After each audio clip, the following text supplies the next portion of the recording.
Bonjour chers amis auditeurs, bienvenue dans la chronique des juristes pour l'enfance et le droit dans tout ça, présentée aujourd'hui par Mathieu Le Tourneur.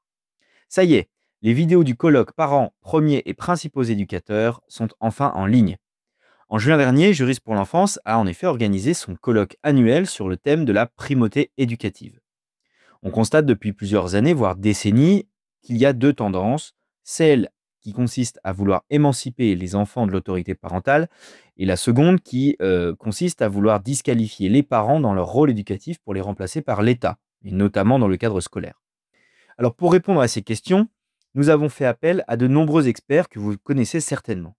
Tout d'abord, Claire de Gatelier, présidente émérite de l'association Famille et Liberté, nous a dressé le constat et posé les fondements du principe de la primauté éducative. Pour elle, l'enfant, comme une plante, doit être choyé, arrosé, protégé, taillé et tutoré par ses parents. Ensuite, Aurélie Garand, juriste chez Juristes pour l'enfance, a exposé les fondements juridiques de ce principe, qui est protégé par le Code civil et par les conventions internationales. Elle explore comment les parents peuvent revendiquer ce droit face aux ingérences de l'État en s'impliquant dans l'école et dans les instances éducatives. Christophe Folzenlogel, de l'ECLJ à Strasbourg, grâce à son expertise de la jurisprudence de la CEDH, analyse l'érosion du principe de la primauté éducative face à l'influence des organisations internationales en prenant l'exemple du traitement de l'école à la maison par ces mêmes institutions.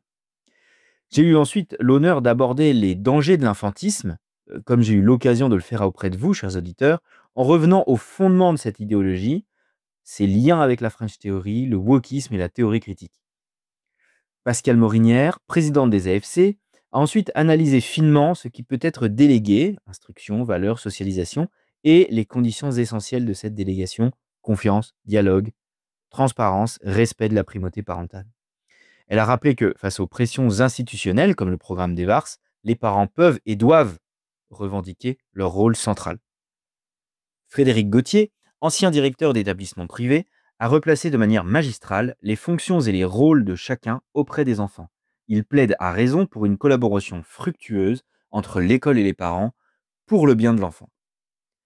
Olivia Sarton, directrice scientifique de Juristes pour l'enfance, propose des solutions lorsque l'école outrepasse son rôle en se substituant aux parents. Les parents doivent exercer activement leur rôle éducatif, dialoguer, former l'esprit critique des enfants et contester juridiquement les abus de liberté pédagogique lorsque c'est le cas. En effet, la République ne doit pas se substituer aux parents. Puis, une première table ronde a eu lieu sur le choix de l'école, qui est un droit fondamental pour les parents, avec Olivia Sarton, Adeline Le Gouvello, avocat au barreau de Versailles, qui a traité de l'école hors contrat, et Hubert Vauvy, avocat également, président de la Liberté Éducation, qui a détaillé le cas de l'instruction en famille. Enfin, la seconde table ronde a consisté à trouver des solutions pour aider les parents à redevenir éducateurs. Il y avait ici Xavier Lemoine, maire de Montfermeil, Anne-Sophie Biclet, pédiatre, qui a replacé également le rôle du médecin, François-Xavier Clément, ancien directeur d'établissement, qui a relié éducation des parents et conjugalité, et Caroline Carmentran, maire adjoint à la famille et à la petite enfance d'Asnières-sur-Seine, qui a présenté son action notamment en ce qui concerne les congés de vacances. Nous recevons souvent des questions sur le rôle des parents et les frictions qu'il peut y avoir avec l'école des enfants. Et c'est pourquoi nous avons organisé ce colloque. Et c'est pourquoi nous avons publié les vidéos de ce colloque. Elles sont sur la chaîne YouTube de Juristes pour l'enfance, alors allez-y, regardez-les, likez, commentez, partagez, réagissez et faites connaître cette expertise autour de vous. À la semaine prochaine.